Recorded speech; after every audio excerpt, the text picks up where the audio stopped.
우리는 남한으로 망명을 신청합니다. 차가운 바람이 얼굴을 때렸고 손은 이미 감각을 잃어가고 있었지만 박성철은 하얀 천을 놓을 수가 없었습니다. 파도가 배를 흔들 때마다 다리에 힘이 풀렸지만 그는 계속 천을 흔들었고 저 멀리 보이는 회색 초계암이 자신들을 발견할 때까지 절대 멈출 수 없다는 것을 알고 있었습니다.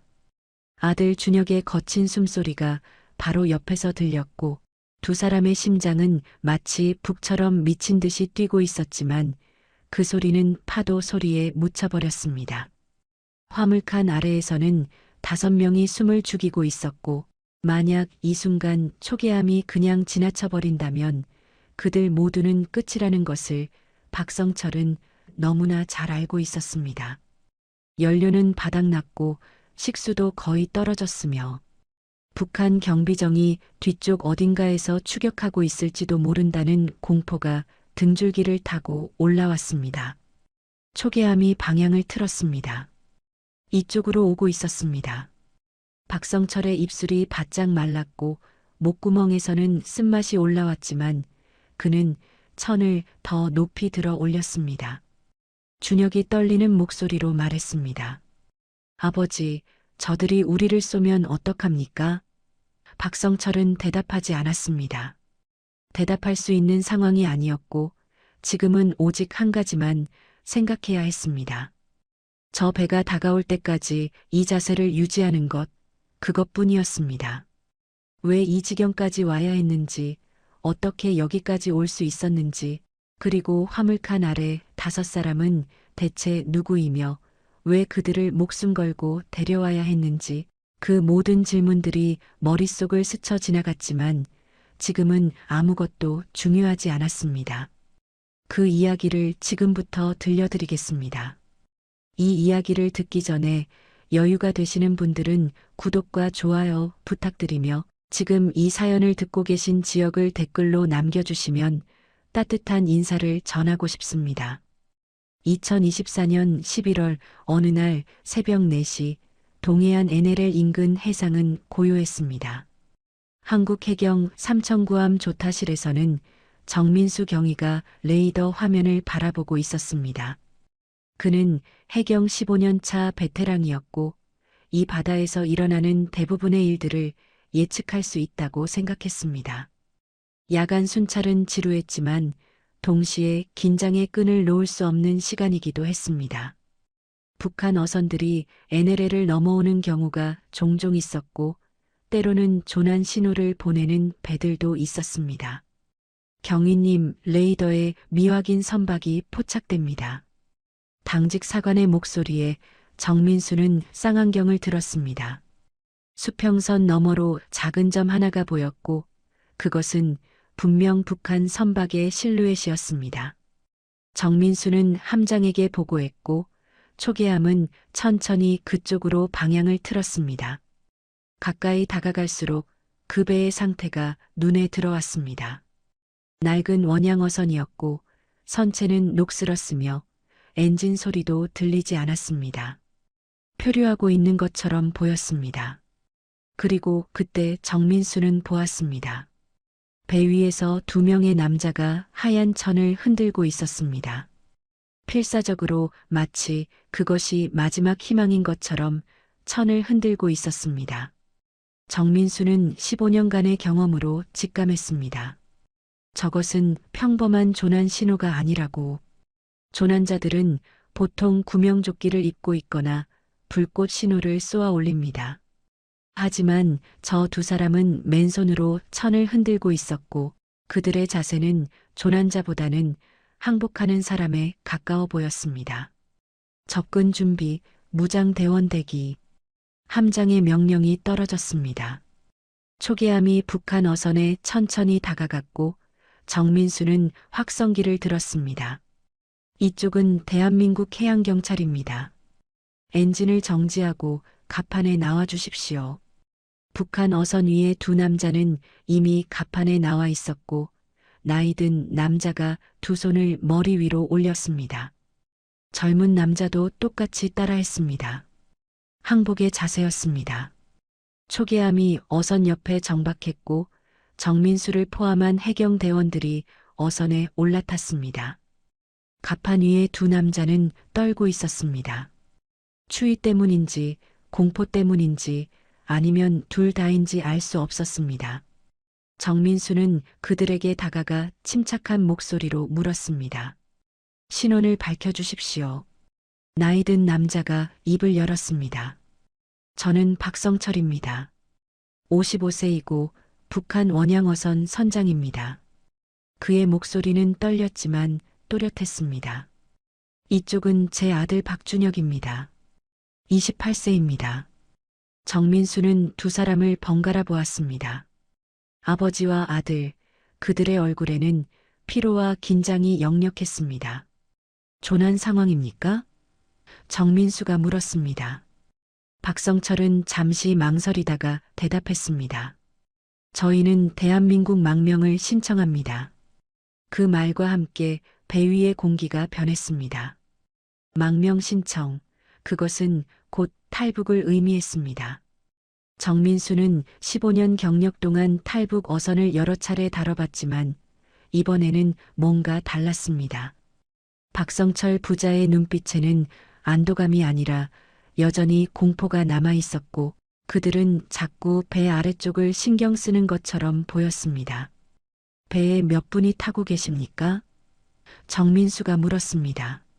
저희 둘뿐입니다. 박성철이 빠르게 대답했습니다. 너무 빠른 대답이었습니다. 정민수는 배 내부를 둘러보았습니다. 작은 원양어선이었지만 갑판 위에 놓인 연료통과 물통의 개수가 이상했습니다. 두 사람이 쓰기에는 너무 많은 양이었습니다.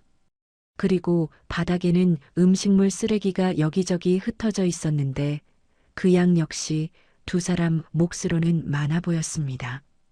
정민수는 박성철을 똑바로 바라보았습니다. 정말 두 분뿐입니까? 박성철의 손이 미세하게 떨렸고 준혁은 고개를 돌려 바다를 바라보았습니다. 정민수는 확신했습니다. 이 배에는 두 사람 이상이 타고 있다고. 그는 다시 한번 박성철에게 물었습니다. 선장님, 배 안을 확인해도 되겠습니까? 박성철의 얼굴이 순간 굳어졌고 그는 재빨리 고개를 끄덕이며 대답했습니다. 물론입니다. 확인하십시오. 하지만 그의 목소리에는 떨림이 섞여 있었고 정민수는 그것을 놓치지 않았습니다. 해경대원 2명이 선실로 들어갔고 정민수는 갑판에 남아 박성철 부자를 지켜보았습니다. 아들 준혁은 계속 바다만 바라보고 있었고 아버지 박성철은 자꾸 입술을 깨물었습니다. 겨울 바다의 찬 바람이 갑판을 스쳐 지나갔지만 박성철의 이마에는 땀이 맺혀 있었습니다. 추운데 땀을 흘리는 사람, 정민수는 15년간의 경험으로 그것이 무엇을 의미하는지 알고 있었습니다. 극도의 긴장 상태였습니다. 언제 출항하셨습니까? 정민수가 물었습니다. 일주일 전입니다. 박성철이 대답했습니다. 어디서 출항하셨습니까? 청진항입니다. 목적지는요? 박성철은 잠시 망설이다가 대답했습니다. 저희는 공해에서 조업을 하다가 엔진 고장으로 표류했고 그러다 이곳까지 흘러왔습니다. 정민수는 고개를 끄덕였지만 그 설명에는 구멍이 너무 많았습니다. 일주일 동안 표류했다면 식량과 연료가 거의 바닥났어야 정상인데 갑판 위에는 아직 물통과 연료통이 여러 개 남아 있었습니다. 그리고 북한 어선이 엔진 고장으로 표류하다가 남쪽으로 흘러오는 경우는 드물지 않지만 보통은 조난 신호를 보내거나 구조를 요청합니다. 하지만 박성철 부자는 구조 요청이 아니라 망명을 신청했습니다. 처음부터 남쪽으로 오려고 했다는 뜻이었습니다. 선실을 조사하던 대원이 나왔습니다. 경위님, 안쪽은 특별한 것 없습니다. 낡은 침대 2개와 조리도구, 그리고 개인 소지품들 뿐입니다. 정민수는 고개를 끄덕이고 배 아래쪽으로 시선을 돌렸습니다. 화물칸이 있는 곳이었습니다. 박성철의 시선이 재빨리 그쪽을 향했다가 다시 정민수에게로 돌아왔습니다. 그 짧은 순간의 시선 이동을 정민수는 놓치지 않았습니다. 화물칸도 확인해야 합니다. 정민수가 말했습니다. 박성철의 얼굴에서 핏기가 싹 빠졌습니다. 화물칸은 비어 있습니다. 조업을 하지 못했으니 어획물도 없습니다. 그의 목소리가 한 톤 높아졌고 그것은 방어적인 태도였습니다. 정민수는 더욱 확신했습니다. 화물칸에 뭔가가 있다고. 그래도 절차상 확인해야 합니다. 정민수는 침착하게 말했고 대원들에게 손짓을 했습니다. 준혁이 갑자기 입을 열었습니다. 저희는 정말 둘뿐입니다. 다른 사람은 없습니다. 그의 목소리는 간절했고 눈빛에는 애원이 담겨 있었습니다. 박성철이 아들의 팔을 붙잡았습니다. 준혁아, 괜찮다. 하지만 박성철 자신의 손도 떨리고 있었습니다. 정민수는 두 사람을 지나쳐 화물칸으로 향했습니다. 화물칸 입구는 갑판 중앙에 있었고 낡은 철제 문이 굳게 닫혀 있었습니다. 정민수가 손잡이에 손을 대려는 순간 박성철이 뒤에서 말했습니다. 경위님, 제발 이해해 주십시오. 정민수는 뒤를 돌아보았습니다. 박성철의 눈에는 눈물이 고여 있었고 그는 무릎을 꿇을 듯한 자세로 서 있었습니다. 저희에게는 이유가 있습니다. 무슨 이유입니까? 정민수가 물었습니다. 박성철은 대답하지 못했습니다. 그는 그저 고개를 떨구고 주먹을 꽉 쥐었을 뿐이었습니다. 정민수는 더 이상 묻지 않고 화물칸 문을 열었습니다. 녹슨 경첩이 삐걱거리는 소리를 내며 문이 천천히 열렸고 어둠 속에서 차가운 공기가 흘러나왔습니다. 정민수는 손전등을 켰습니다. 그리고 그 순간 정민수는 숨이 멎는 것 같았습니다. 손전등 불빛이 화물칸 안쪽을 비췄고 그곳에는 사람들이 있었습니다. 5명의 사람들이 화물칸 구석에 옹기종기 모여 앉아 있었고 손전등 불빛에 눈을 찡그렸습니다. 40대로 보이는 여성, 20대 초반의 젊은 여성, 60대 노부부, 그리고 10대 소년. 이들은 모두 극도로 쇠약한 상태였고 옷은 남루했으며 얼굴에는 공포가 가득했습니다. 정민수 뒤에 있던 대원들도 화물칸 안을 들여다보았고 모두 말을 잃었습니다. 이것은 예상했던 것보다 훨씬 심각한 상황이었습니다. 단순한 부자간의 탈북이 아니라 집단 탈북이었고 북한에서 집단 탈북은 사형에 처해지는 중범죄였습니다. 박성철은 자신과 아들의 목숨뿐만 아니라 5명의 목숨까지 걸고 이곳까지 온 것이었습니다. 정민수는 화물칸 안의 사람들에게 말했습니다. 나오십시오. 안전합니다. 40대 여성이 먼저 움직였습니다. 그녀는 떨리는 다리로 일어섰고 젊은 여성의 손을 잡았습니다. 노부부도 서로를 부축하며 일어났고 소녀는 겁에 질린 얼굴로 여성 뒤에 숨었습니다. 이들은 천천히 화물칸에서 나왔고 갑판 위에 햇살을 받았습니다. 아마도 일주일 만에 처음 보는 햇살이었을 것입니다. 정민수는 박성철을 바라보았습니다. 박성철은 고개를 숙인 채 아무 말도 하지 않았습니다. 준혁은 아버지의 옆에 서서 주먹을 꽉 쥐고 있었습니다. 정민수는 깊은 한숨을 내쉬었습니다. 이제 이 사건은 단순한 탈북 사건이 아니었습니다. 7명의 생명이 걸린, 그리고 아마도 북한 당국이 필사적으로 찾고 있을 중대 사건이었습니다. 모두 초계함으로 옮기겠습니다. 정민수가 명령했습니다. 해경 대원들이 7명을 초계함으로 안내하기 시작했고 40대 여성이 갑판을 떠나기 전 박성철을 바라보았습니다. 그녀의 눈에는 감사와 미안함이 동시에 담겨 있었고 박성철은 그녀에게 고개를 끄덕였습니다. 말없는 대화였지만 정민수는 그 안에 담긴 무게를 느낄 수 있었습니다. 초계암 조타실로 돌아온 정민수는 본부에 보고했습니다.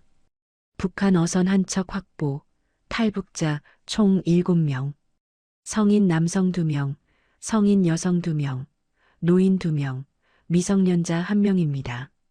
무전기 너머로 본부의 놀란 목소리가 들려왔습니다. 7명이라고요? 확실합니까?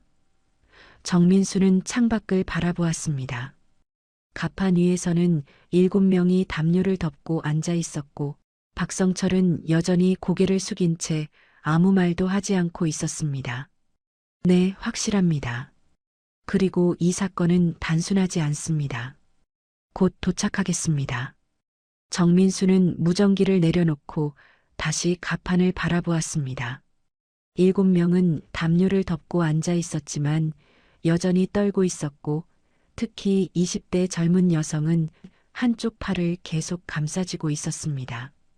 뭔가 다친 것처럼 보였지만 지금 당장 확인할 수는 없었습니다. 초계함은 2시간 후 동해안 해경기지에 도착했습니다. 7명은 모두 조사실로 안내되었고 의료진이 먼저 그들의 건강 상태를 확인했습니다. 탈수 증상과 영양실조, 그리고 젊은 여성의 팔에는 오래된 화상 자국이 있었습니다. 의사는 고개를 저었습니다. 이 화상은 최소 몇 년은 된 것 같은데 제대로 치료받지 못한 흔적이 역력합니다. 정민수는 그 말을 듣고 미간을 찌푸렸습니다. 응급처치가 끝난 후 조사가 시작되었습니다. 정민수는 7명을 따로 분리해 조사하려고 했지만 40대 여성이 간청했습니다. 제발 함께 있게 해주십시오. 저희는 일주일 동안 어둠 속에 있었습니다. 이제 서로를 볼 수 있게 해주십시오. 정민수는 잠시 고민하다가 고개를 끄덕였습니다. 알겠습니다. 하지만 질문에는 솔직하게 답변해 주셔야 합니다. 조사실은 넓지 않았지만 7명이 앉을 수 있는 공간은 충분했습니다. 박성철과 준혁이 한쪽에 앉았고 40대 여성과 젊은 여성, 노부부와 소년이 다른 쪽에 앉았습니다. 정민수는 그들 앞에 앉아 기록지를 펼쳤습니다. 먼저 신원부터 확인하겠습니다.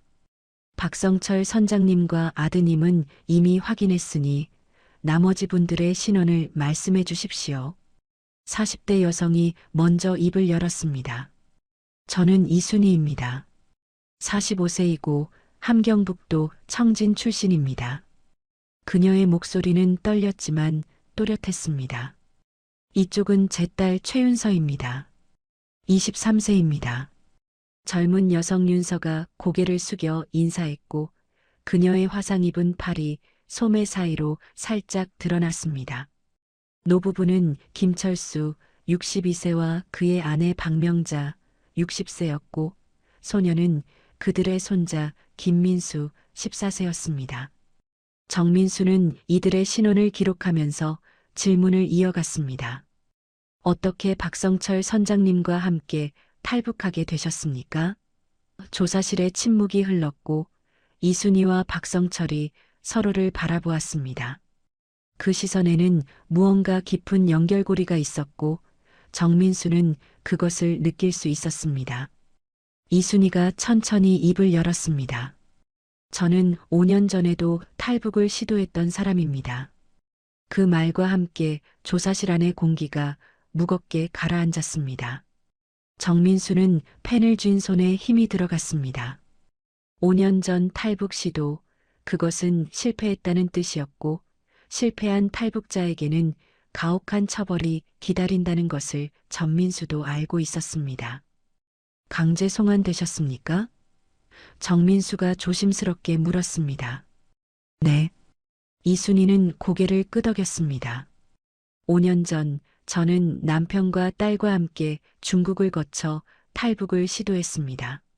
하지만 중국에서 북한 보위부에 체포되었고 강제로 송환되었습니다. 그녀의 목소리가 떨리기 시작했고 딸 윤서가 어머니의 손을 꽉 잡았습니다. 남편은 송환 과정에서 신문을 받다가 돌아가셨습니다. 저와 딸은 정치범 수용소로 보내졌습니다. 정치범 수용소. 그 단어를 듣는 순간 조사실에 있던 모든 사람들이 숨을 죽였습니다. 북한의 정치범 수용소는 세계에서 가장 가혹한 곳 중 하나로 알려져 있었고, 그곳에서 살아나온 사람들의 증언은 항상 충격적이었습니다. 정민수는 이순희를 바라보았습니다. 어느 수용소였습니까? 14호 수용소였습니다. 이순희가 대답했습니다. 개천에 있는 수용소였습니다. 정민수는 그 이름을 기록하면서 다음 질문을 준비했지만 이순희가 먼저 말을 이어갔습니다. 저희는 그곳에서 하루 16시간씩 강제 노역을 했습니다. 공장에서 옷을 만들거나 광산에서 석탄을 캤습니다. 먹을 것은 하루에 옥수수죽 한 그릇뿐이었고 잠은 나무 판자 위에서 잤습니다. 윤서가 소매를 걷어 올렸습니다. 화상 자국이 완전히 드러났고 그것은 팔 전체를 덮고 있었습니다. 살같이 녹아내린 듯한 흉터는 보는 사람의 가슴을 아프게 만들었습니다. 저는 공장에서 일하다가 끓는 물에 팔이 되었습니다. 윤서의 목소리는 담담했지만 그 담담함 속에는 말로 표현할 수 없는 고통이 숨어 있었습니다. 치료는 받지 못했습니다. 소독약조차 주지 않았고 그냥 계속 일을 시켰습니다. 정민수는 윤서의 팔을 보며 주먹을 쥐었습니다. 23세, 아직 젊은 여성이 이런 고통을 겪었다는 사실이 믿기지 않았습니다. 감염되지 않았습니까? 정민수가 물었습니다. 감염되었습니다. 이순희가 대답했습니다. 딸은 열흘 동안 고열에 시달렸고 저는 딸이 죽어가는 것을 지켜봐야 했습니다. 하지만 기적적으로 딸은 살아남았습니다. 다만 팔은 이렇게 되었지만요. 이순희의 눈에 눈물이 고였지만 그녀는 울지 않았습니다. 이미 너무 많이 울어서 더 이상 눈물이 나오지 않는 것처럼 보였습니다. 정민수는 노부부와 소년을 바라보았습니다. 할아버님과 할머님은 어떻게 수용소에 가게 되셨습니까? 김철수 노인이 입을 열었습니다. 저희는 연좌제로 끌려갔습니다. 저희 아들이 탈북을 시도했다가 잡혔고 그 죄로 저희 가족 전체가 수용소로 보내졌습니다. 소년 민수는 할아버지의 옆에 바짝 붙어 앉아 있었고 그의 눈빛에는 공포가 남아 있었습니다. 정민수는 깊은 한숨을 내쉬었습니다. 이것은 단순한 탈북 사건이 아니었습니다. 정치범 수용소에서 탈출한 사람들이었고 북한 당국은 이들을 필사적으로 찾고 있을 것이었습니다. 어떻게 수용소에서 탈출하셨습니까? 정민수가 물었습니다. 이순희는 박성철을 바라보았습니다. 박성철 선장님이 저희를 구해주셨습니다. 그 말에 정민수는 박성철을 바라보았습니다. 박성철은 여전히 고개를 숙인 채 아무 말도 하지 않고 있었습니다. 정민수는 알았습니다. 이제 이야기의 핵심으로 들어가야 한다는 것을. 박성철 선장님, 어떻게 이분들을 구하게 되셨습니까? 박성철은 천천히 고개를 들었습니다. 그의 눈은 충혈되어 있었고 얼굴에는 피로가 가득했습니다. 하지만 그 눈빛만큼은 흔들리지 않았습니다. 그 이야기를 하려면 시간이 좀 걸립니다. 박성철이 말했습니다. 정민수는 고개를 끄덕였습니다. 괜찮습니다. 천천히 말씀해 주십시오. 정민수의 말에 박성철은 깊은 숨을 들이마셨습니다. 그는 창밖을 바라보았고 그의 눈에는 3년 전의 기억이 떠오르는 것 같았습니다. 3년 전 겨울이었습니다. 저는 청진항 근처의 작은 부두에서 어획물을 하역하고 있었습니다. 박성철의 목소리는 낮았지만 또렷했습니다. 그날따라 날씨가 추웠고 부두에는 수용소 죄수들이 노역을 나와 있었습니다. 정민수는 고개를 끄덕이며 기록을 시작했습니다. 박성철은 계속 말을 이어갔습니다. 저는 처음에는 그들을 신경 쓰지 않았습니다. 북한에서 수용소 죄수들을 보는 것은 드문 일이 아니니까요. 하지만 그날 한 여성이 제 앞을 지나갔습니다. 박성철은 이순이를 바라보았고 이순이도 그를 바라보았습니다. 두 사람의 눈빛에는 그날의 기억이 생생하게 남아 있었습니다. 그 여성은 말라깽이처럼 여위어 있었고 옷은 남루했으며 손에는 물건을 나르던 흔적이 가득했습니다. 하지만 그녀의 눈빛만큼은 살아 있었습니다. 박성철의 목소리가 떨렸습니다. 그녀가 제 옆을 지나가면서 작은 종이 쪽지를 제 발밑에 떨어뜨렸습니다. 너무나 자연스러운 동작이어서 주변 경비원들은 눈치채지 못했습니다. 저는 그 쪽지를 주워서 주머니에 넣었습니다. 무엇이 적혀 있었습니까? 정민수가 물었습니다. 제발 저희를 도와주십시오. 딸을 살려주십시오. 박성철은 그 문장을 또렷하게 기억하고 있었습니다. 그 글씨는 떨리는 손으로 쓴 것이었고 종이는 너무 작아서 손바닥 안에 숨길 수 있을 정도였습니다. 하지만 그 무게는 제 가슴을 짓눌렀습니다. 박성철은 잠시 말을 멈추고 물을 한 모금 마셨습니다. 그의 손은 여전히 떨리고 있었고 그 떨림은 3년 전 그날의 충격이 아직도 남아있다는 것을 보여주었습니다. 저는 그날 밤 잠을 이룰 수 없었습니다. 아들 준혁이 옆에서 자고 있었고 저는 아들의 얼굴을 보면서 생각했습니다. 만약 저 여인의 딸이 제 아들과 같은 나이라면, 만약 제 아들이 저런 상황에 처한다면 누군가 도와줄까? 준혁이 아버지를 바라보았습니다. 그는 아버지의 이 이야기를 처음 듣는 것이 아니었지만 들을 때마다 가슴이 먹먹해졌습니다.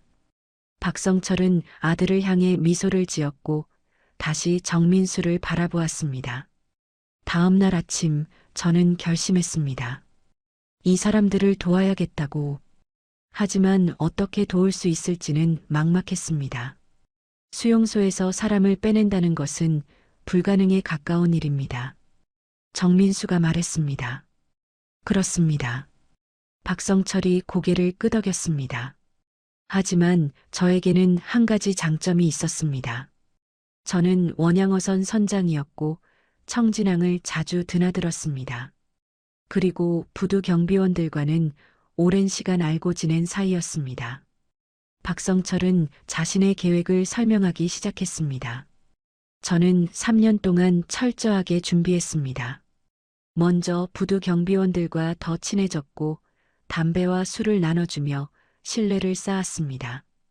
그리고 수용소 죄수들이 부두에 나오는 날짜와 시간을 파악했습니다. 이순이가 입을 열었습니다. 선장님은 그렇게 3년 동안 저희를 지켜봐 주셨습니다.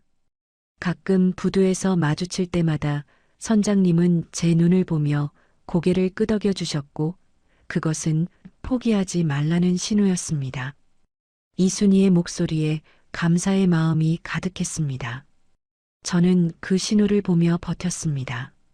딸도 버텼습니다. 박성철은 계속 말을 이어갔습니다. 저는 배에 화물칸을 개조했습니다. 사람들이 숨을 수 있는 공간을 만들고 환기구를 설치했으며 물과 식량을 저장할 수 있는 곳을 마련했습니다. 모든 작업은 밤에 혼자서 했고 아들에게조차 말하지 않았습니다. 박성철은 아들을 바라보았습니다. 준혁이에게 말한 것은 실행 일주일 전이었습니다. 준혁이 입을 열었습니다. 아버지가 제게 말씀하셨을 때 저는 처음에는 반대했습니다. 준혁의 목소리는 떨렸습니다. 너무 위험했고 적발되면 아버지도 저도 목숨을 잃을 수 있었습니다. 하지만 아버지는 제게 물으셨습니다. 준혁아, 내가 훗날 나를 기억할 때 어떤 아버지로 기억되고 싶으냐고. 정민수는 그 질문의 무게를 느꼈습니다.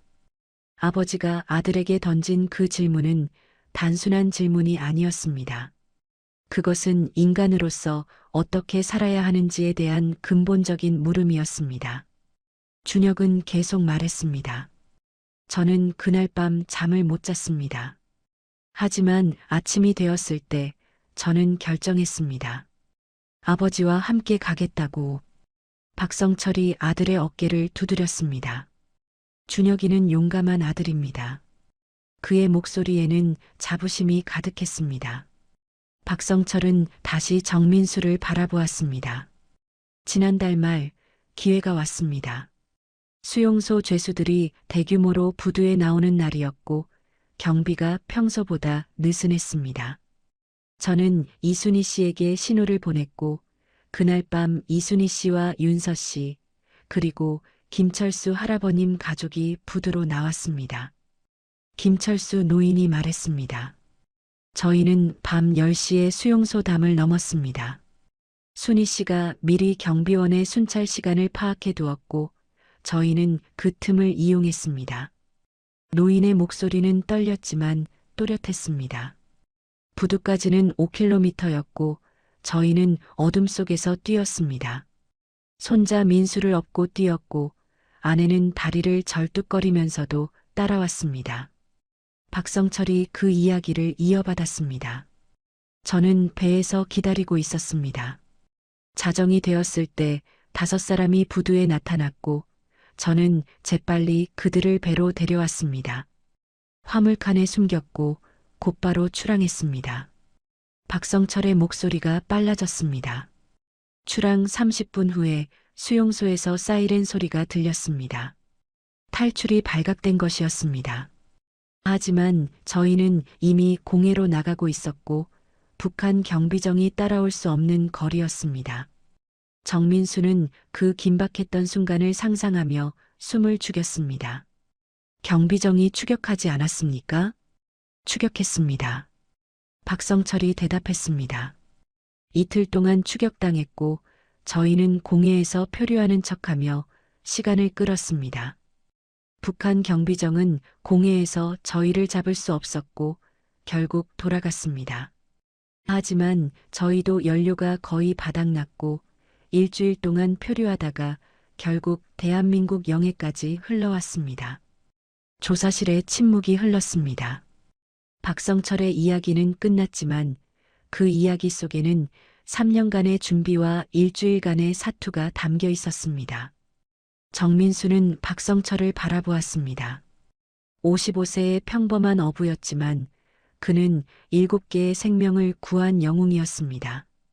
선장님, 왜 그렇게까지 하셨습니까? 정민수가 물었습니다. 그것은 진심으로 궁금해서 던진 질문이었습니다. 박성철은 잠시 침묵하다가 대답했습니다. 제가 이 사람들을 버렸다면 저는 인간이 아닙니다. 그의 목소리가 떨렸습니다. 제 아들에게 부끄럽지 않은 아버지가 되고 싶었습니다. 그리고 제가 만약 저 여인의 입장이라면 누군가 저를 도와주기를 바랐을 것입니다. 박성철은 이순희를 바라보았고 이순희는 눈물을 흘렸습니다. 저는 그저 사람으로서 해야 할 일을 했을 뿐입니다. 박성철의 말에 조사실은 깊은 침묵에 잠겼고 정민수는 기록지를 내려놓았습니다. 그는 이순희를 바라보았습니다. 이순희 씨, 5년 전 이야기를 좀 더 자세히 들려주실 수 있으십니까? 어떻게 탈북을 시도하게 되었고 어떻게 붙잡히셨는지 말입니다. 이순희는 깊은 숨을 들이마셨고 딸 윤서의 손을 꽉 잡았습니다. 그녀의 손은 차갑고 떨렸지만 목소리만큼은 또렷했습니다.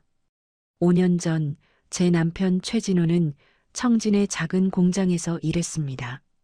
하루 16시간씩 일해도 배급은 제대로 나오지 않았고 저희 가족은 항상 굶주렸습니다. 이순희의 목소리가 낮아졌습니다. 딸 윤서는 당시 18살이었고 영양실조로 자주 쓰러졌습니다. 남편은 딸이 쓰러지는 것을 보면서 결심했습니다. 이곳에서는 살 수 없다고. 이순희는 잠시 말을 멈추고 물을 마셨습니다. 남편은 중국의 연결책을 찾았고 저희는 두만강을 건너기로 했습니다. 정민수는 고개를 끄덕이며 들었습니다. 탈북자들의 이야기는 항상 비슷한 패턴이었지만 각각의 이야기에는 개인의 고통과 절박함이 담겨 있었습니다. 이순희는 계속 말했습니다. 2019년 9월 어느 밤이었습니다. 저희는 두만강을 건넜고 중국 측 연결책을 만났습니다. 그는 저희를 숨겨주고 다음 경로를 안내해준다고 했습니다. 이순희의 목소리가 떨리기 시작했습니다. 하지만 그것은 함정이었습니다. 함정이었습니까? 정민수가 물었습니다. 네. 이순희는 고개를 끄덕였습니다. 그 연결책은 북한 보위부와 내통하고 있었고 저희를 신고했습니다. 사흘 후 보위부 요원들이 들이닥쳤고 저희는 체포되었습니다. 이순희의 눈에 눈물이 고였습니다. 남편은 저항했습니다. 딸만은 보내달라고 애원했지만 요원들은 남편을 폭행했습니다. 제 눈앞에서 남편이 피를 흘리는 것을 봤지만 저는 아무것도 할 수 없었습니다. 윤서가 어머니의 손을 더욱 꽉 잡았고 그녀의 눈에도 눈물이 고였습니다. 이순희는 딸을 바라보며 미소를 지으려 했지만 그 미소는 슬픔으로 일그러졌습니다. 저희는 신의주 보위부 구금시설로 끌려갔고 그곳에서 신문을 받았습니다. 남편은 다른 방에서 신문을 받았고 저는 밤마다 남편의 비명소리를 들었습니다. 이순희의 목소리가 잠시 끊겼고 조사실 안의 모든 사람들이 숨을 죽였습니다. 일주일 후 보위부 요원이 제게 말했습니다. 남편이 신문 도중 사망했다고. 이순희의 눈물이 뺨을 타고 흘러내렸습니다. 저는 남편의 시신조차 볼 수 없었습니다.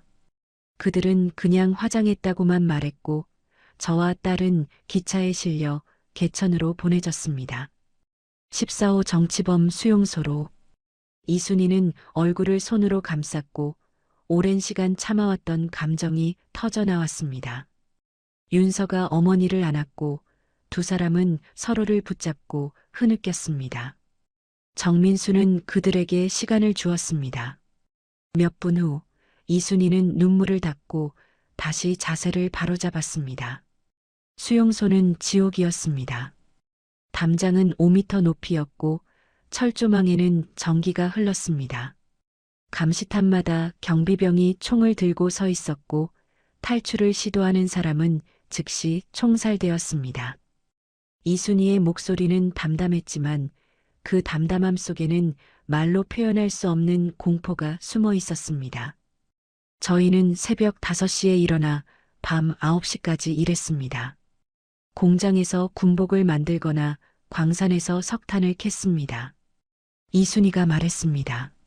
식사는 하루 세 끼였지만 옥수수죽 한 그릇씩이 전부였고 가끔 썩은 채소가 들어 있었습니다. 겨울에는 난방이 없었고 여름에는 환기가 되지 않았습니다. 이순희는 자신의 팔을 쓸어내렸습니다. 저는 3개월 만에 10kg이 빠졌고 딸은 더 심했습니다. 윤서가 입을 열었습니다. 저는 공장에서 일했습니다. 그녀의 목소리는 떨렸지만 또렷했습니다. 군복을 만드는 공장이었고 하루에 100벌을 만들어야 했습니다. 못 만들면 식사를 못 받았고 체벌을 받았습니다. 윤서는 자신의 화상 입은 팔을 바라보았습니다. 1년 후 공장에서 사고가 났습니다. 염색 작업을 하던 중 끓는 물이 담긴 통이 넘어졌고 저는 그것을 피하지 못했습니다. 정민수는 윤서의 팔을 보았습니다. 화상 자국은 팔 전체를 덮고 있었고 제대로 치료받지 못한 흔적이 역력했습니다. 윤서가 계속 말했습니다. 물은 100도가 넘었고 제 피부는 순식간에 익었습니다. 저는 비명을 질렀지만 아무도 도와주지 않았습니다. 윤서의 목소리가 떨렸습니다. 공장장은 제게 물로 씻으라고만 했고 다시 일을 시켰습니다. 소독약도 붕대도 없었습니다. 이순이가 말을 이어받았습니다. 딸은 그날 밤부터 고열에 시달렸습니다. 감염이 시작된 것이었습니다. 저는 간수에게 애원했습니다. 딸을 병원에 보내달라고, 약이라도 달라고. 이순이의 목소리가 분노로 떨렸습니다. 하지만 간수는 웃으며 말했습니다. 반역자의 자식이 무슨 치료를 받느냐고. 죽으면 그만이라고. 이순이는 주먹을 쥐었습니다. 저는 그날 밤 결심했습니다. 어떻게든 이곳을 나가겠다고. 딸을 여기서 죽게 할 수는 없다고. 윤서가 말했습니다. 열흘 동안 저는 죽음과 싸웠습니다. 어머니는 밤마다 차가운 물로 제 이마를 닦아주었고 자신의 식사를 제게 주었습니다. 윤서는 어머니를 바라보았습니다. 어머니는 저를 살리기 위해 자신이 굶었습니다. 한 달 동안 어머니는 제 밥의 절반을 제게 주었고 어머니는 뼈만 남았습니다. 이순이가 딸의 손을 잡았습니다. 하지만 딸은 살아남았습니다. 기적적으로 감염이 가라앉았고 딸은 다시 일어났습니다. 이순이의 목소리에 안도가 섞였습니다. 다만 팔은 이렇게 되었지만 딸이 살아있다는 것만으로도 감사했습니다. 이순이는 정민수를 바라보았습니다. 그날부터 저는 매일 딸에게 속삭였습니다. 우리는 반드시 이곳을 나갈 거라고, 살아서 자유를 얻을 거라고. 정민수는 두 사람의 이야기를 들으며 가슴이 먹먹했습니다. 정치범 수용소의 참상은 들어왔지만 직접 경험한 사람의 증언을 듣는 것은 다른 차원의 충격이었습니다. 그 이후로는 어떻게 지내셨습니까? 정민수가 물었습니다. 저는 탈출 계획을 세우기 시작했습니다. 이순이가 대답했습니다. 4년 동안 저는 수용소의 일과를 관찰했고 경비병들의 교대 시간을 파악했으며 부두로 나가는 노역의 패턴을 익혔습니다. 이순이의 눈에 결연함이 담겼습니다. 그리고 3년 전 부두에서 박성철 선장님을 만났습니다. 선장님의 눈빛을 보는 순간 알았습니다. 이분이라면 우리를 도와줄 수 있다고. 박성철이 고개를 끄덕였습니다. 이순희 씨의 눈빛에는 포기하지 않는 의지가 담겨 있었습니다. 그 눈빛을 본 순간 저는 이분을 도와야겠다고 생각했습니다. 조사실에 다시 침묵이 흘렀고 정민수는 기록을 마무리하며 생각했습니다. 이것은 단순한 탈북 사건이 아니라 인간 존엄성을 위한 싸움이었다고. 그는 기록을 마무리하려 했지만 이순이가 다시 입을 열었습니다. 경위님, 제가 드릴 말씀이 하나 더 있습니다. 이순이의 목소리에는 긴장감이 섞여 있었고 그녀는 자신의 가방을 꺼내 들었습니다. 낡은 청가방이었고 물에 젖어 곳곳이 헤어져 있었습니다. 저는 수용소에서 나올 때 무언가를 가지고 나왔습니다. 정민수는 자세를 고쳐 앉았습니다. 이순이가 가방 안쪽 은폐된 주머니를 풀자 그 안에서 비닐로 여러 겹산 묶음이 나왔습니다. 그녀는 조심스럽게 비닐을 풀었고 그 안에는 서류들이 들어 있었습니다. 낡은 종이에 타자로 쓰인 북한 문서들이었고 일부는 손으로 베껴 쓴 것도 있었습니다. 이것은 14호 수용소의 내부 문서들입니다. 이순이의 손이 떨렸습니다. 정민수는 서류를 받아들고 첫 장을 펼쳤습니다. 그것은 수용소 죄수 명단이었고 이름, 나이, 제목, 수감 날짜가 적혀 있었습니다. 수백 개의 이름이 빼곡히 적혀 있었고 일부 이름 옆에는 빨간 줄이 그어져 있었습니다. 빨간 줄은 무엇을 의미합니까? 정민수가 물었습니다. 사망입니다. 이순이가 대답했습니다. 처형되거나 병으로 사망한 사람들입니다. 정민수는 빨간 줄이 그어진 이름들을 세어보았습니다. 한 페이지에만 수십 개가 넘었고 전체 문서는 50페이지가 넘어 보였습니다. 정민수의 손이 떨렸습니다. 어떻게 이런 문서를 구하셨습니까? 이순희는 깊은 숨을 내쉬었습니다. 저는 수용소에서 4년째 되던 해에 공장 사무실 청소 업무를 맡게 되었습니다. 간수들은 죄수들이 문서를 읽을 줄 모른다고 생각했지만 저는 대학까지 나온 사람이었습니다. 이순희의 목소리가 낮아졌습니다.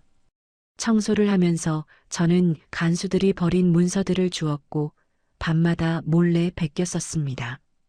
종이가 없어서 시멘트 포대를 찢어서 썼고 펜이 없어서 수추로 썼습니다.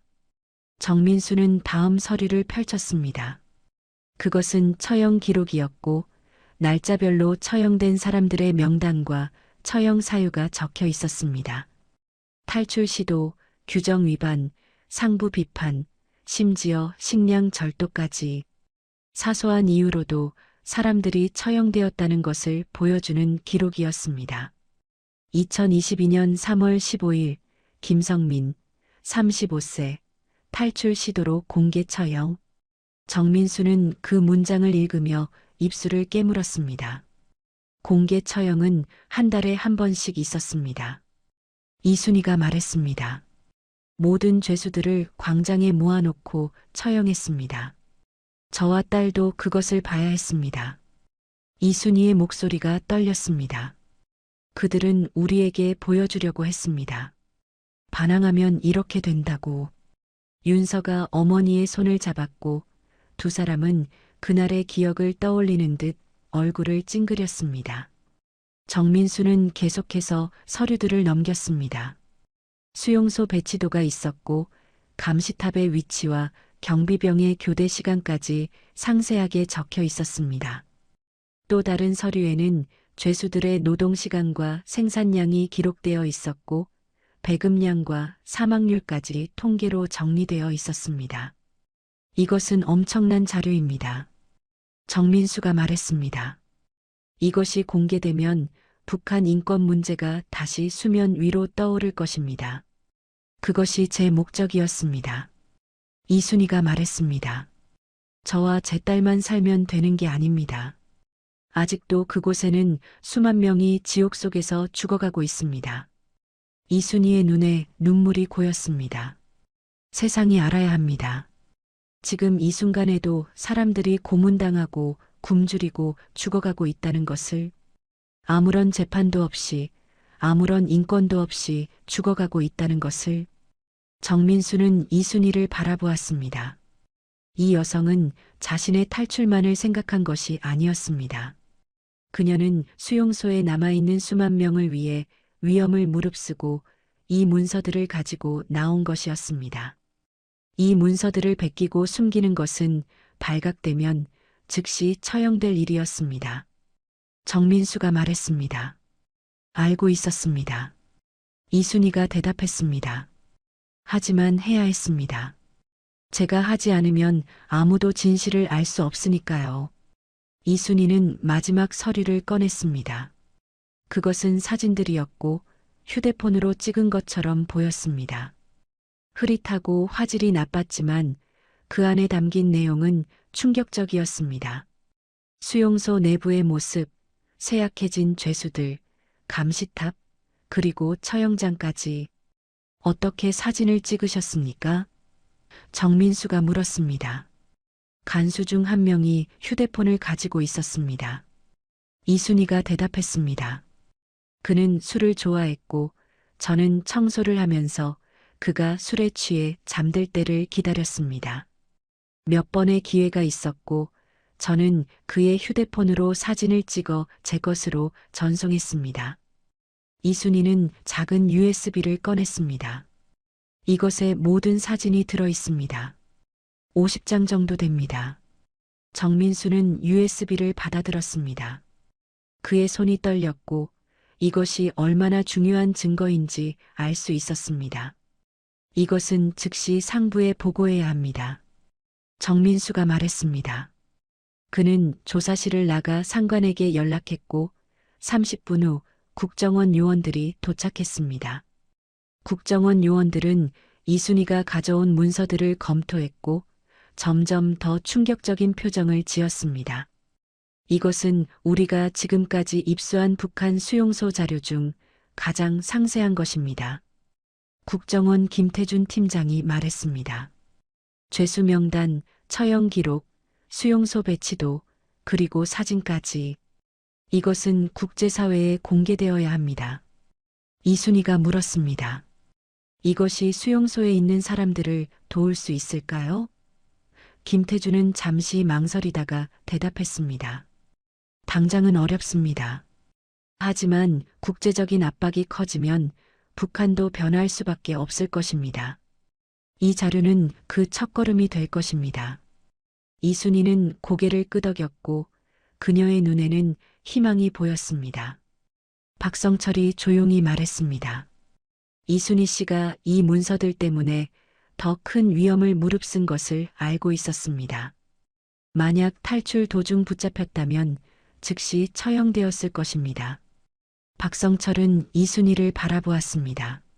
하지만 이순희 씨는 끝까지 이 문서들을 지켰고 저는 그 용기에 감동했습니다. 정민수는 7명을 바라보았습니다. 박성철의 용기, 이순희의 결단, 그리고 윤서의 생존 의지. 이 모든 것이 합쳐져서 오늘 이 순간을 만들어낸 것이었습니다. 여러분은 대단한 일을 해내셨습니다. 정민수가 말했습니다. 여러분의 용기는 수만 명의 생명을 구할 수 있을 것입니다. 김태준 팀장이 말했습니다. 이 자료는 유엔 인권이사회에 제출될 것입니다. 그리고 국제사회에 공개될 것입니다. 그는 이순희를 바라보았습니다. 이순희 씨, 증언해 주실 의향이 있으십니까? 이순희는 망설임 없이 대답했습니다. 물론입니다. 제가 할 수 있는 일이라면 무엇이든 하겠습니다. 조사실에 잠시 침묵이 흘렀고 모두가 이 순간의 무게를 느꼈습니다. 7명의 탈북이 세계를 변화시킬 수 있는 시작점이 될 수도 있었습니다. 국정원 김태준 팀장은 서류들을 정리하며 박성철을 바라보았습니다. 박성철 선장님, 한 가지 더 여쭤보고 싶은 것이 있습니다.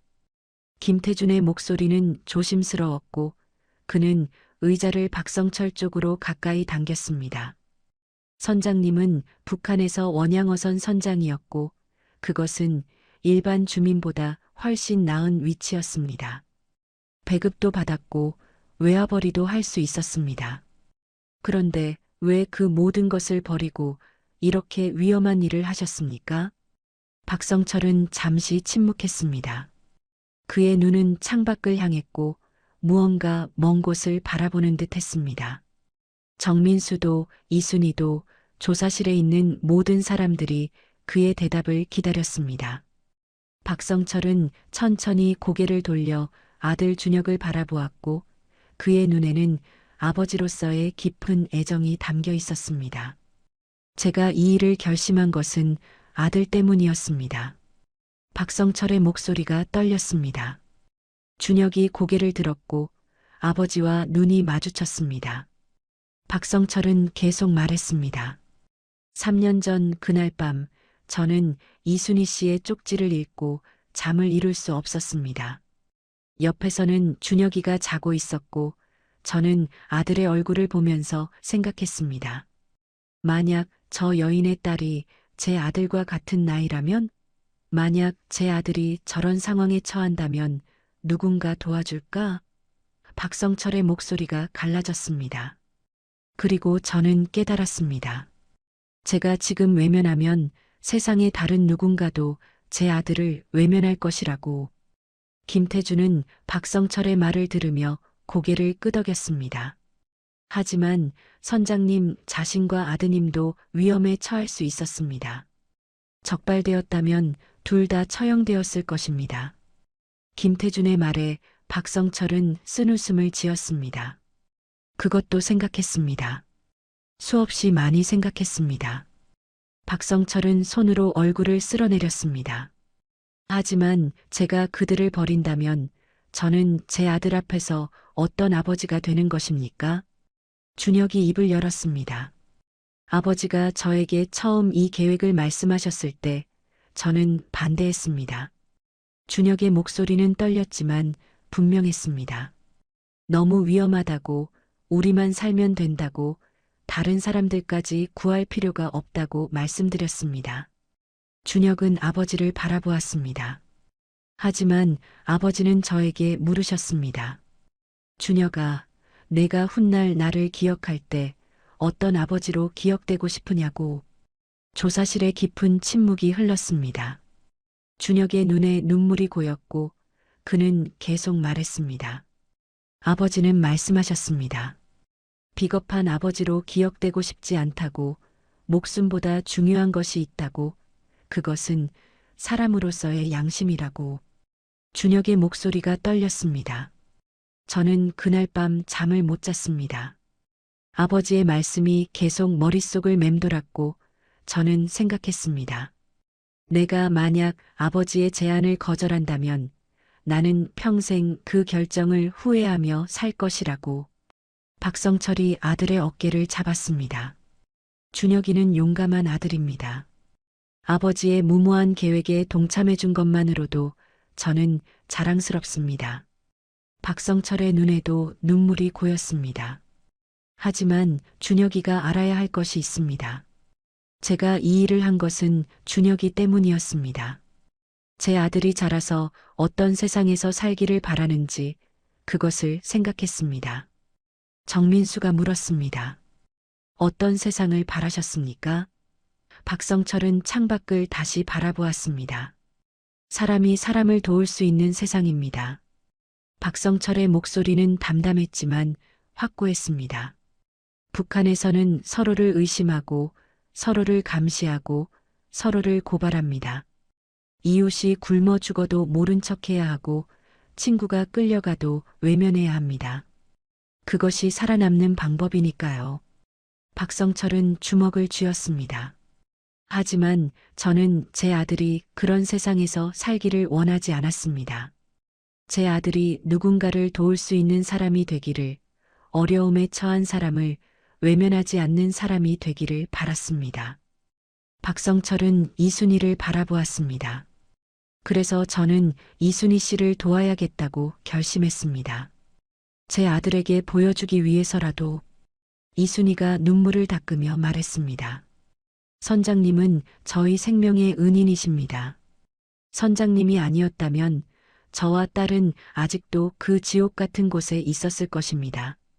이순희는 박성철 앞에서 무릎을 꿇으려 했지만 박성철이 재빨리 그녀를 붙잡았습니다. 그러지 마십시오. 저는 그저 사람으로서 해야 할 일을 했을 뿐입니다. 김태준이 말했습니다.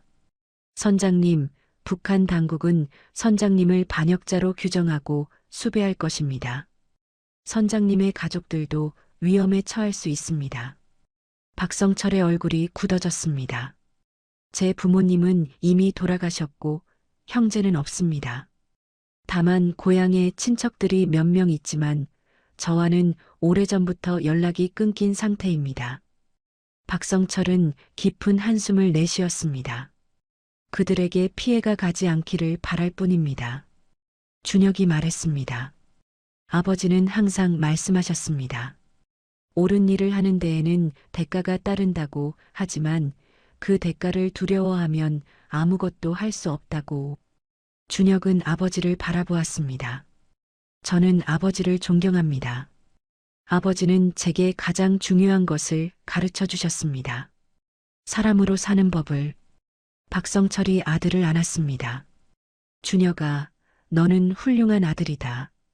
아버지를 따라와 준 것만으로도 너는 이미 용기 있는 사람이다. 부자가 서로를 안고 있는 모습에 조사실에 있던 모든 사람들이 숙연해졌습니다. 정민수는 눈시울이 붉어지는 것을 느꼈고 김태준도 고개를 돌려 눈물을 감췄습니다. 김철수 노인이 말했습니다.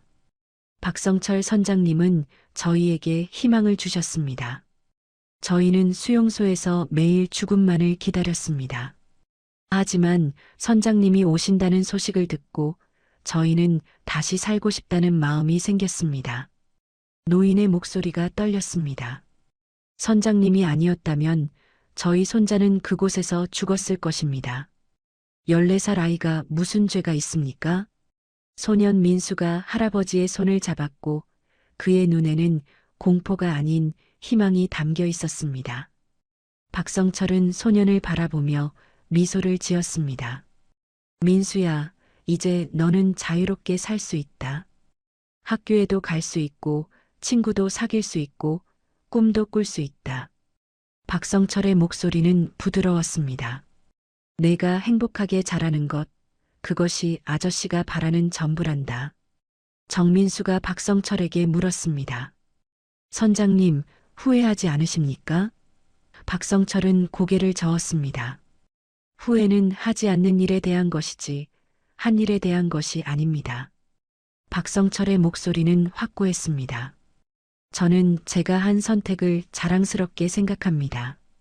비록 북한으로 돌아갈 수 없게 되었지만 저는 사람으로서 올바른 일을 했습니다. 김태준이 말했습니다. 대한민국 정부는 선장님의 공로를 인정할 것입니다. 선장님과 준혁 씨는 특별 귀화 절차를 밟게 될 것이고 정착 지원금도 받게 될 것입니다. 김태준은 서류를 꺼냈습니다. 그리고 선장님께는 특별 공로상이 수여될 예정입니다. 박성철은 손을 저었습니다. 상은 필요 없습니다. 그저 이 사람들이 안전하게 정착할 수 있도록 도와주십시오. 조사실 밖에서는 해가 저물고 있었습니다. 긴 하루였고 7명은 모두 지쳐 있었습니다. 하지만 그들의 얼굴에는 안도감이 가득했습니다.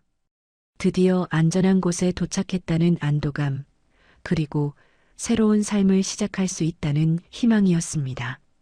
정민수는 7명을 임시 숙소로 안내했고 그들은 처음으로 따뜻한 침대에서 잠을 잘 수 있게 되었습니다.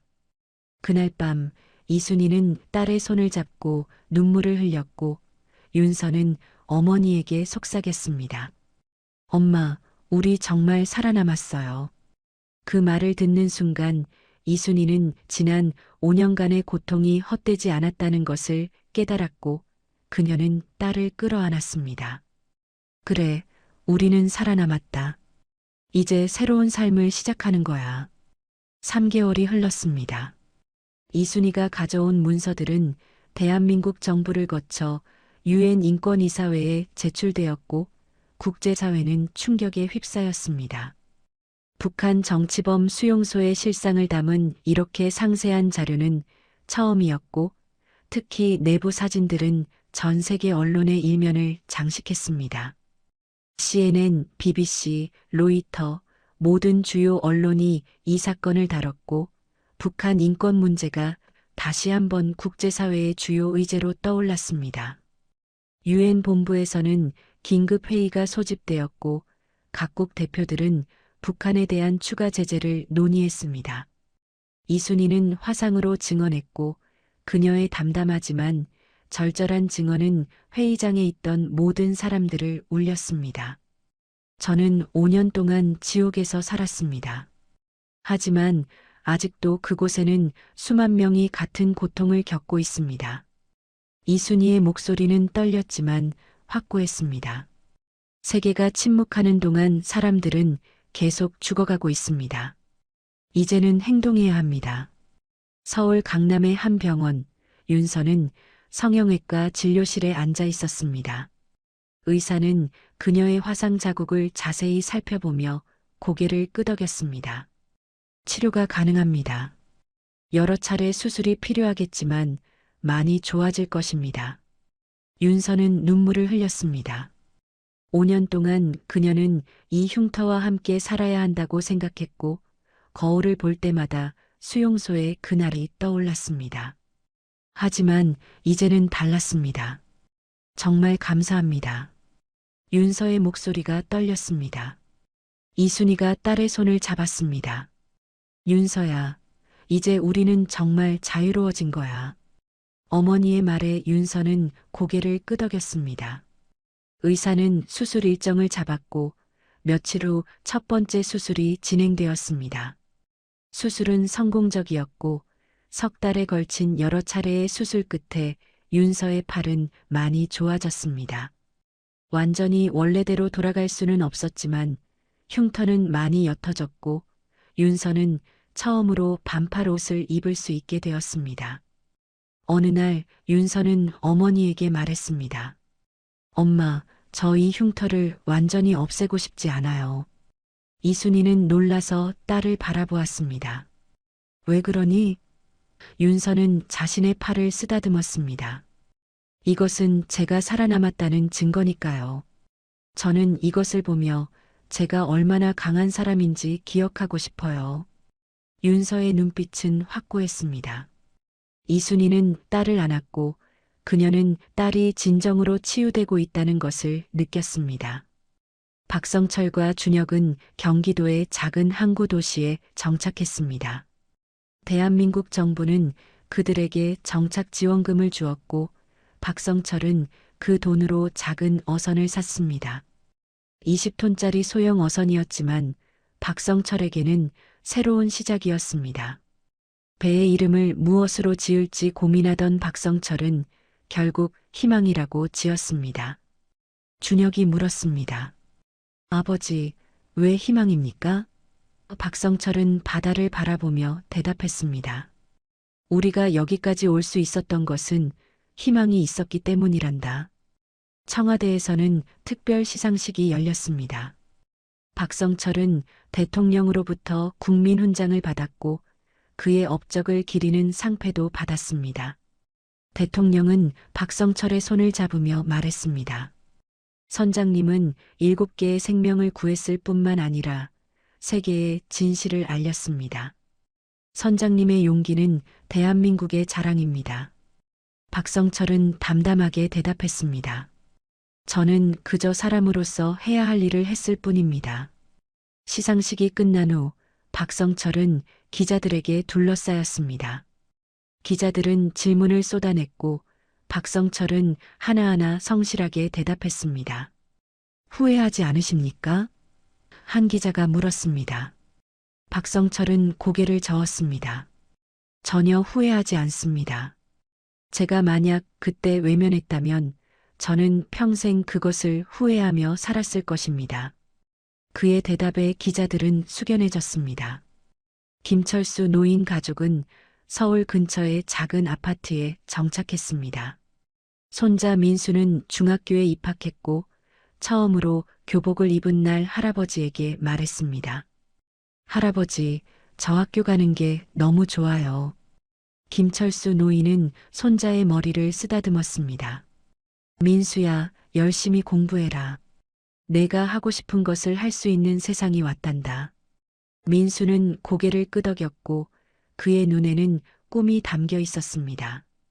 민수는 학교에서 친구들을 사귀었고 축구부에도 들어갔습니다. 수용소에서는 뛰어놀 공간조차 없었지만 이제는 운동장에서 마음껏 뛸 수 있었습니다. 어느 날 축구 경기가 끝난 후 민수는 할아버지에게 전화했습니다. 할아버지, 오늘 제가 골을 넣었어요. 할아버지의 목소리에는 기쁨이 가득했습니다. 그래, 우리 민수 잘했구나. 이순이와 윤서는 서울의 탈북민 지원단체에서 일하기 시작했습니다. 같은 경험을 한 사람들을 돕는 일이었고 이순이는 그 일에서 보람을 느꼈습니다.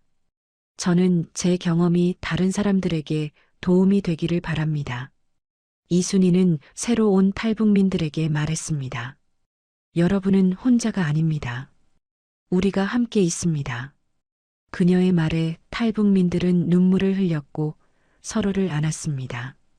윤서는 대학 입학을 준비하기 시작했습니다. 그녀는 사회복지학을 공부하고 싶었고 언젠가는 북한 인권운동가가 되고 싶었습니다. 엄마, 저는 수용소에 남아있는 사람들을 위해 일하고 싶어요. 윤서의 말에 이순이는 딸을 안았습니다. 너는 정말 강한 아이구나. 엄마가 자랑스럽다.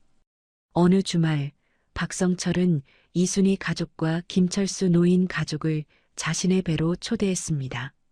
7명이 다시 한자리에 모였고 그들은 바다 위에서 함께 식사를 했습니다.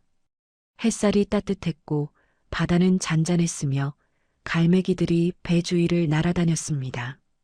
박성철이 말했습니다. 우리가 여기까지 올 수 있었던 것은 기적입니다. 이순이가 대답했습니다. 아니에요, 선장님. 그것은 기적이 아니라 선장님의 용기였습니다. 준혁이 말했습니다. 저는 이 여정을 통해 많은 것을 배웠습니다. 사람으로 사는 법을, 용기가 무엇인지를, 그리고 희망이 얼마나 강한 힘인지를. 민수가 고개를 끄덕였습니다. 저도요. 저는 자유가 얼마나 소중한지 알게 되었어요. 7명은 서로를 바라보았고 그들의 눈에는 감사와 희망이 담겨 있었습니다.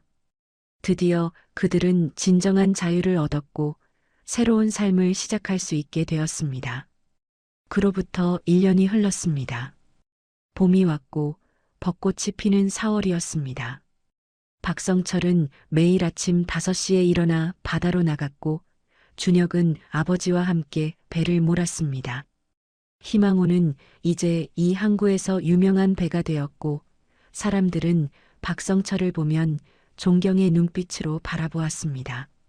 하지만 박성철은 여전히 겸손했고 누군가 그를 영웅이라고 부르면 손을 저으며 말했습니다. 저는 그냥 평범한 어부일 뿐입니다. 어느 날 아침 준혁이 아버지에게 물었습니다. 아버지, 가끔 북한에 계신 분들이 생각나십니까? 박성철은 그물을 당기며 고개를 끄덕였습니다. 생각나지. 하지만 후회하지는 않는다. 그의 목소리는 잔잔했습니다. 우리가 한 일이 옳았다는 것을 알고 있으니까. 그리고 여기서 새로운 삶을 사는 것, 그것이 최선의 선택이었다는 것도 알고 있지. 준혁은 아버지의 손을 잡았습니다. 저도 그렇게 생각합니다. 아버지와 함께여서 행복합니다. 서울의 한 대학교 캠퍼스, 윤서는 신입생으로 첫 학기를 시작했습니다. 사회복지학과에 합격한 것이었고 그녀는 매일 강의실에 가는 것이 꿈만 같았습니다. 수용소에서는 책 한 권 제대로 읽을 수 없었지만 이제는 도서관에서 원하는 만큼 공부할 수 있었습니다. 어느 날 교수가 물었습니다. 윤서 씨, 왜 사회복지학을 선택하셨습니까? 윤서는 잠시 망설이다가 대답했습니다. 저는 고통받는 사람들을 돕고 싶습니다. 제가 받은 도움을 다른 사람들에게도 전하고 싶습니다. 강의가 끝난 후 한 학우가 윤서에게 다가왔습니다. 윤서 씨, 혹시 팔에 있는 흉터는 어떻게 생긴 거예요? 그 질문에 윤서는 순간 굳어졌지만 이내 미소를 지었습니다. 이것은 제가 살아남았다는 증거예요. 윤서는 자신의 팔을 보여주었습니다. 저는 북한 정치범 수용소에서 5년을 보냈고 이 흉터는 그곳에서 받은 것입니다. 하구는 충격을 받은 표정이었고 윤서는 계속 말했습니다. 하지만 저는 이것을 부끄러워하지 않아요. 이것은 제 과거이고 제가 얼마나 강한 사람인지 보여주는 증거니까요. 이순희는 탈북민 지원단체에서 팀장으로 승진했습니다. 그녀의 경험과 헌신이 인정받은 것이었고 이제 그녀는 새로 온 탈북민들의 정착을 직접 돕고 있었습니다. 어느 날 새로 온 탈북민 여성이 이순희에게 말했습니다. 저는 아무것도 할 수 없을 것 같아요. 여기는 모든 게 낯설고 무섭습니다. 이순희는 그녀의 손을 잡았습니다. 저도 1년 전에는 똑같았어요. 하지만 지금은 이렇게 일을 하고 있습니다. 이순희의 목소리는 부드러웠습니다. 시간이 지나면 익숙해질 거예요. 그리고 저희가 도와드릴게요. 유엔 인권이사회에서는 북한 인권 결의안이 통과되었습니다. 이순희가 제공한 자료가 결정적인 역할을 했고 국제사회는 북한에 대한 제재를 강화하기로 결정했습니다. 동시에 북한 정치범 수용소 폐쇄를 촉구하는 성명이 발표되었고 전 세계 인권단체들이 캠페인을 시작했습니다. 이순희는 그 소식을 듣고 눈물을 흘렸습니다. 드디어 세상이 움직이기 시작했구나. 윤서가 어머니의 손을 잡았습니다. 엄마가 한 일이에요. 엄마가 용기를 냈기 때문이에요. 김철수 노인은 손자 민수의 축구 경기를 보러 학교에 갔습니다. 민수는 이제 학교 축구팀의 주전 선수가 되었고 오늘은 중요한 경기가 있는 날이었습니다. 경기가 시작되고 민수는 열심히 뛰었습니다. 후반전 막판 민수가 골을 넣었고 관중석에서 환호성이 터져 나왔습니다. 김철수 노인은 일어나서 박수를 쳤고 그의 눈에는 눈물이 고여 있었습니다. 경기가 끝난 후 민수가 할아버지에게 달려왔습니다. 할아버지, 보셨어요? 김철수는 손자를 안았습니다. 맞다.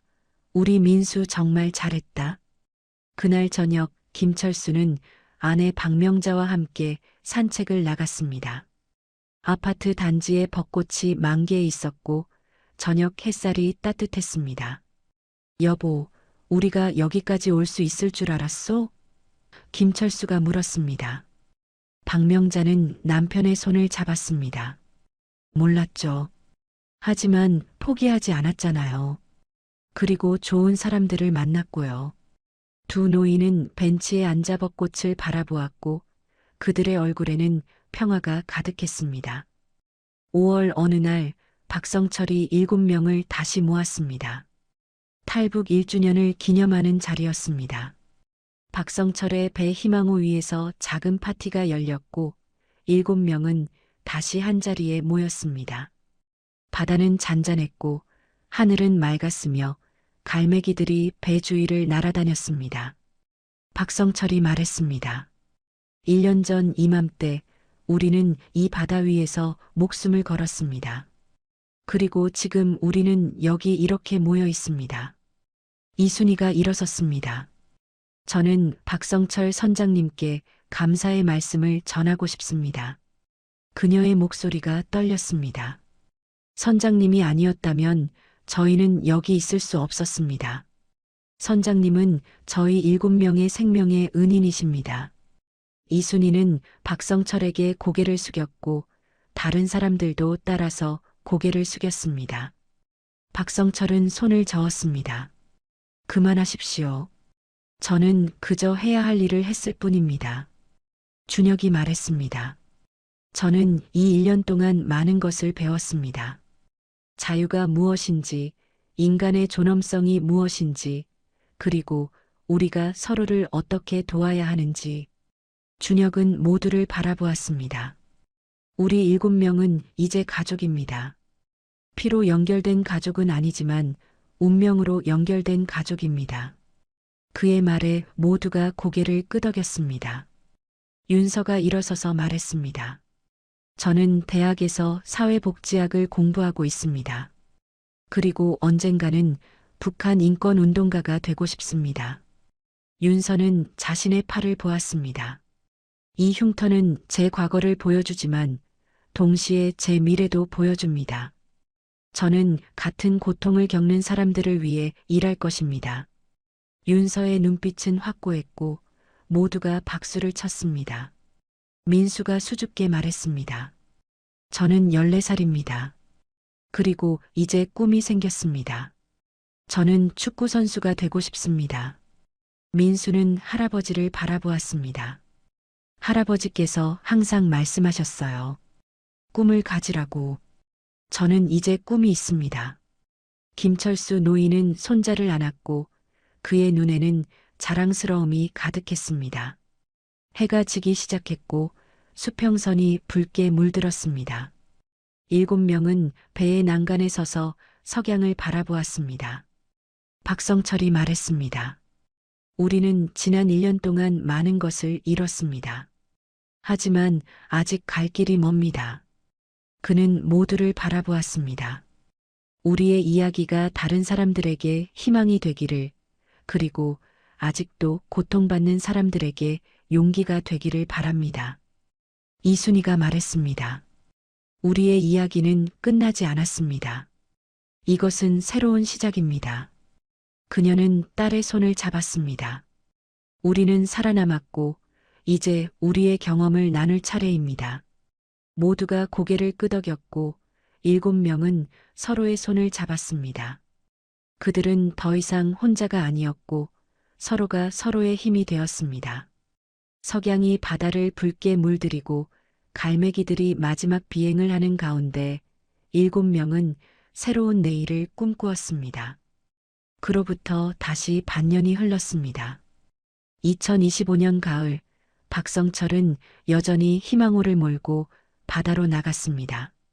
56세가 된 그의 얼굴에는 주름이 조금 더 깊어졌지만 눈빛만큼은 여전히 맑았습니다. 준혁은 이제 29세가 되었고 아버지 옆에서 더욱 능숙하게 배를 다룰 수 있게 되었습니다. 어느 날 아침 부자는 함께 그물을 끌어올리고 있었습니다. 아버지, 오늘은 고등어가 많이 잡혔네요. 준혁이 말했습니다. 박성철은 고개를 끄덕이며 그물을 살폈습니다. 그래, 바다가 우리에게 선물을 주는구나. 그는 수평선을 바라보았습니다. 준혁아, 너는 후회한 적이 없느냐? 준혁은 잠시 생각하다가 대답했습니다. 단 한 번도 없습니다. 아버지와 함께한 그 여정은 제 인생에서 가장 의미 있는 일이었습니다. 박성철은 아들의 어깨를 두드렸습니다. 너는 훌륭한 사람이 되었다. 이순희는 이제 탈북민 지원단체에서 중요한 역할을 맡게 되었습니다. 그녀는 서울과 지방을 오가며 강연을 했고 자신의 경험을 나누었습니다. 대학교 강연장에서 그녀는 학생들에게 말했습니다. 저는 지옥에서 살아 돌아온 사람입니다. 하지만 저는 그 경험을 원망하지 않습니다. 학생들은 숨을 죽이고 그녀의 이야기를 들었습니다. 그 경험이 저를 더 강하게 만들었고 제가 무엇을 위해 살아야 하는지 알게 해주었습니다. 강연이 끝난 후 많은 학생들이 그녀에게 다가와 악수를 청했고 어떤 학생은 눈물을 흘리기도 했습니다. 윤서는 대학교 2학년이 되었고 북한 인권 동아리의 회장을 맡았습니다. 그녀는 캠퍼스에서 북한 인권 사진전을 열었고 수용소의 실상을 알리는 활동을 했습니다. 어느 날 한 학생이 그녀에게 물었습니다. 윤서 씨, 팔의 흉터 때문에 힘들지 않으세요? 윤서는 고개를 저었습니다. 이것은 저의 부끄러움이 아니라 제 자랑입니다. 그녀의 목소리는 확고했습니다. 왜냐하면 이것은 제가 살아남았다는 증거이고 제가 계속 싸울 이유이기 때문입니다. 김철수 노인은 손자 민수의 중학교 축구대회 결승전을 보러 갔습니다. 15세가 된 민수는 팀의 주장이 되었고 오늘은 시 대표를 가리는 중요한 경기였습니다. 후반전 종료 직전 민수가 결승골을 넣었고 관중석이 환호로 들썩였습니다. 할아버지, 봤죠? 경기가 끝난 후 민수가 달려왔습니다. 김철수는 손자를 꼭 안았고 그의 눈에는 눈물이 고였습니다. 봤다, 우리 민수. 내가 이렇게 자유롭게 뛰는 모습을 보니 할아버지는 더 이상 바랄 게 없구나. 어느 일요일 오후 7명은 다시 희망호에 모였습니다.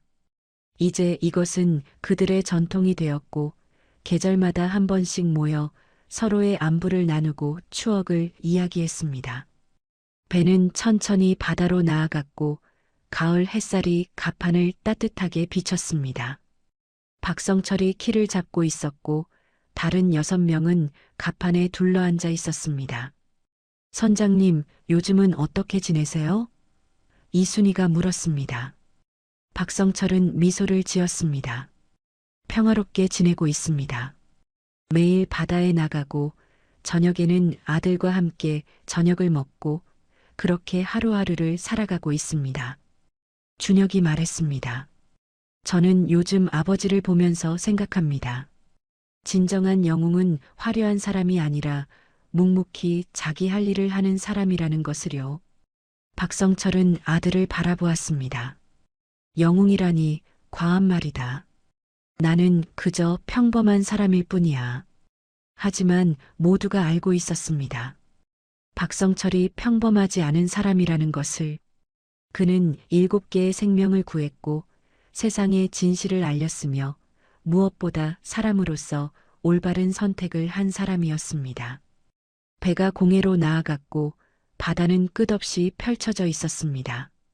박성철이 엔진을 끄자 배는 잔잔한 파도 위에서 흔들렸습니다. 고요했습니다. 바람소리, 파도소리, 갈매기 울음소리만이 들렸습니다. 박성철이 입을 열었습니다. 여러분, 제가 하나 말하고 싶은 것이 있습니다. 모두가 박성철을 바라보았습니다. 저는 2년 전 그날 밤 이순희 씨의 쪽지를 읽고 결심했을 때 두려웠습니다. 실패할 수도 있었고 모두가 목숨을 잃을 수도 있었습니다. 박성철의 목소리가 바람에 실려 흘러갔습니다. 하지만 저는 깨달았습니다. 후회는 하지 않는 일에 대한 것이지 한 일에 대한 것이 아니라는 것을요. 그는 수평선을 바라보았습니다. 세상에는 두 종류의 사람이 있습니다. 지켜보기만 하는 사람과 손을 내미는 사람. 저는 후자를 택했고 그 선택이 7개의 생명을 구했습니다. 그것으로 충분합니다. 이순희가 일어나 박성철에게 다가갔습니다. 선장님, 선장님의 그 선택이 저희에게는 전부였습니다. 그녀의 목소리가 떨렸습니다. 선장님은 저희에게 생명만 준 것이 아니라 존엄성을, 희망을, 그리고 미래를 주셨습니다. 모두가 고개를 끄덕였고 윤서도 말했습니다. 저는 이제 제 인생을 살아갈 수 있습니다. 그것은 모두 선장님 덕분입니다. 김철수 노인이 말했습니다. 저희는 수용소에서 매일 죽음만을 기다렸습니다. 하지만 선장님이 오신다는 소식을 듣고 저희는 다시 살고 싶다는 마음이 생겼습니다. 노인의 목소리가 떨렸습니다. 이제 손자가 자유롭게 뛰는 모습을 볼 수 있습니다. 그것이 얼마나 큰 축복인지 모릅니다. 소년 민수가 할아버지의 손을 잡았고 그의 눈에는 감사가 가득했습니다. 해가 서쪽으로 기울기 시작했고 하늘이 금빛과 붉은빛으로 물들었습니다. 7명은 배의 난간에 나란히 섰고 함께 석양을 바라보았습니다. 그들은 말없이 서 있었지만 그 침묵 속에는 깊은 연대감이 흐르고 있었습니다. 그들은 생사를 함께한 동지였고 이제는 피보다 진한 인연으로 묶인 가족이었습니다. 갈매기 한 마리가 배 위를 날아갔고 그 날갯짓 소리가 고요한 바다 위에 울려 퍼졌습니다.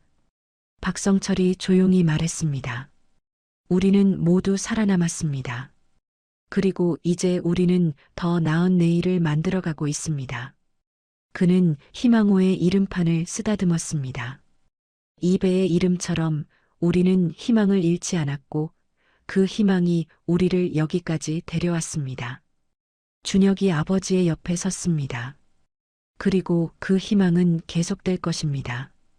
우리를 통해 그리고 우리가 만나는 모든 사람들을 통해 희망호는 천천히 항구로 돌아갔습니다.